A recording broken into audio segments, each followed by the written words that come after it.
Scottie Scheffler's week began with a quick 9 holes on Wednesday to prepare for the RBC. He made a double at number 3 on Thursday. Since then, Scottie Scheffler has played a blemish-free 17 under par and in search of, again, back-to-back victories. CBS Sports data scientist and host of the First Cut podcast, Rick Gehman, joins us alongside CBS Sports golf analyst Doug Bell. Rick, I'm going to go to you first here because we're watching this happen, and it makes a ton of sense because this is the Scottie Scheffler we've grown to know. But help us make sense of it statistically. Where has Scottie separated himself, let's say specific to here on Saturday? Yeah, well, firstly, he tried to give the rest of the field a chance by showing up late on Wednesday, only playing 9 holes and making a double early. He tried to give these guys an opportunity to win, and then he snatched it away. So there's a couple of things here, and they should be no surprise with Scottie Scheffler. On Saturday, he led the field in strokes gained off the tee. He led the field in strokes gained approach. He is now first in both of those categories for the week, and it's a pretty sizable gap between him and the rest of the field. That is what Scottie's been doing for the last 2 years. Plus, you add in the fact that he's now a average, maybe slightly above average putter of the golf ball, and it unlocks a ton of great scores because of how many opportunities that he gives himself. And then you've got all the intangibles, Joe, the things that aren't going to show up on the stat sheet, the things that aren't going to show up in the models. It's his ability to avoid making bogey. It's his ability to bounce back from maybe an errant shot or two. He rarely compounds errors. So he is just firing on all cylinders right now, and it's truly a pleasure to watch. Doug, we're a ways off. Go ahead. Excuse me. After you.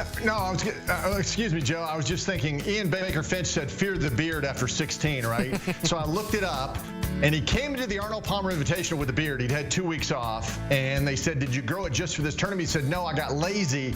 And you know what? He goes, I'll probably eventually have to shave it off because it's getting kind of scraggly. Well, I think the rest of the field wants him to shave because ever since the Arnold Palmer Invitational with his beard, he has been unbeatable. So, yes, fear the beard, guys. Pretty remarkable what this guy has done, and I think his wife likes it too. So he may not be going anywhere for a long time. Analytics and beardalytics all in one place. Doug, what I was going to ask is, we just spoke with Trevor Immelman, and he talked about the reference point, yes, is Tiger with this streak of greatness we've seen. Now extrapolate that over a decade, and we could start to have that conversation. But Tiger did it through intimidation as well. The fact that Scottie Scheffler is staring guys in the eyes and smiling at them, like there's a relationship between he and other players that there wasn't with Tiger Woods. Does that make it all the more impressive to you that he's still dominant and, I don't know, maintaining relationships?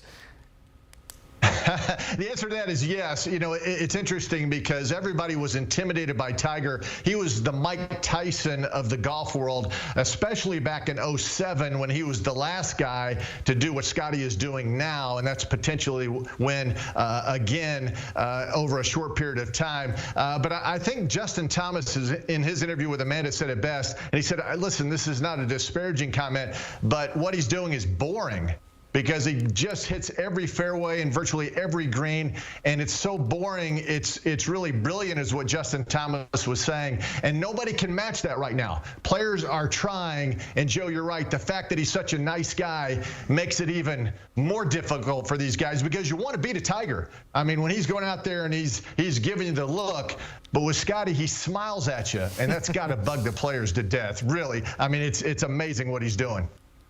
Yeah, I think he kind of lulls some of his playing competitors to sleep a little bit. They think, oh, this guy's really nice. There's no way he's gonna stomp on my throat. And sure enough, he does that just routinely, weekend in and weekend out. I think, Joe, you know, you're talking about nobody being Tiger Woods, and you're absolutely right. What Tiger did for decades plus is incredible. But I think we're in a moment right now. You know, we're 2 years into the Scottie Scheffler era. Off the top of my head, I believe he's got 10 victories since the start of 2022.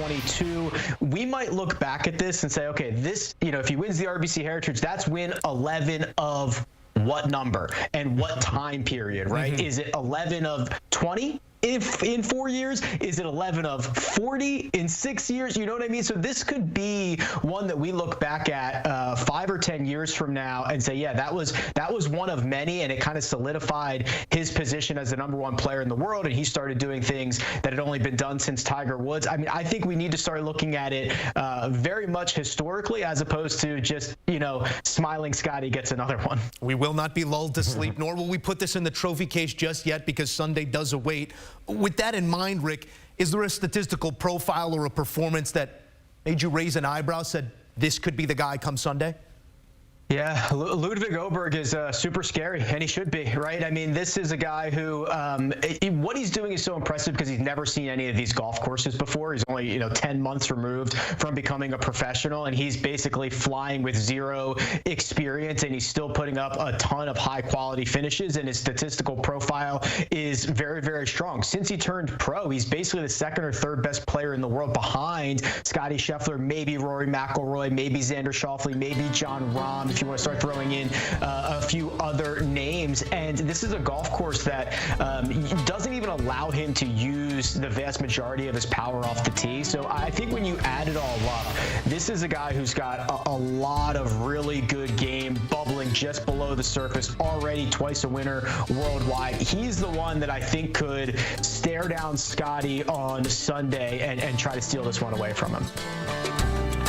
And guys, how about Sepp Straka rolling in that birdie on the 18th hole to play in the final group? And you're thinking Sepp Straka, right? Now, keep in mind, he was on the winning Ryder Cup team, and that European team beat back Scottie Scheffler and the Americans with relative ease, and I think that gives Sepp Straka a lot of confidence. I remember interviewing Scottie Scheffler after he was such a great player when he played on his first Ryder Cup team and hadn't recorded a win yet, and that served him well. And I think the same situation for Straka, although different, is that Straka does have 2 victories on his resume. Last summer at the John Deere Classic on that Sunday, shot 29 on his outward 9. And then came home and hung on, and he won the Cognizant Classic a few years ago down at PGA National. So I think Sepp Straka is in position, guys, and maybe, just maybe, Scottie Scheffler, maybe the gas tank is running a little bit empty after all the excitement over the last few weeks. We shall see. But I think Straka has the credentials.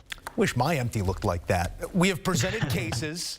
Let's now make it official. Rick Gehman, your pick to win tomorrow is who? Yeah, hold your applause for my bravery here, but Scottie Scheffler was, the pick, Thursday night, Friday night, and the pick after Saturday's round 3. I mean, he is just too good, and he's better than everybody else in the field by a significant margin. You mentioned the ability to maybe it's not intimidate, but he is definitely in the back of everybody's mind. He has already set the pace, and they know that they have to go on and chase him down. He is going to get a little bit of a rest here, right? So I think that he has 18 more holes in the tank. He can get a little bit of rest and then continue this unbelievable season that he's having. But I just find it very difficult to believe that anybody else is putting on that tartan jacket besides Scottie Scheffler. And guys, I do believe the winner's going to come out of the final pairing. The golf course is playing so easy. The winds will be up a little bit tomorrow, a little more than it has most of the week, and out of a different direction. Potential for rain maybe midway through the round, but nothing too serious. But I think Sepp Straka, again, I told you about his resume. It's a growing resume. It's an impressive resume. He's been in big situations recently, as we mentioned, the Ryder Cup. He won last year on the PGA Tour. I think sooner or later, luck is bound to bounce somebody else's way. I'm going with Sepp Straka. It's not just to be different. I think he's got a chance now to topple the #1 player in the world. A chance and a nice juicy number there at 5.5 to 1 heading into Sunday. But I myself, when I buy one suit jacket, I usually buy 2. We'll see if he can put tartan next to green on Sunday. Rick Gehman and Doug Bell, we appreciate you guys. Here's a look at the odds heading into Sunday's action at the RBC. Again, all coming your way on CBS and streaming on Paramount+. Coverage begins at 3 Eastern time, and it's minus money on Scottie to do it again.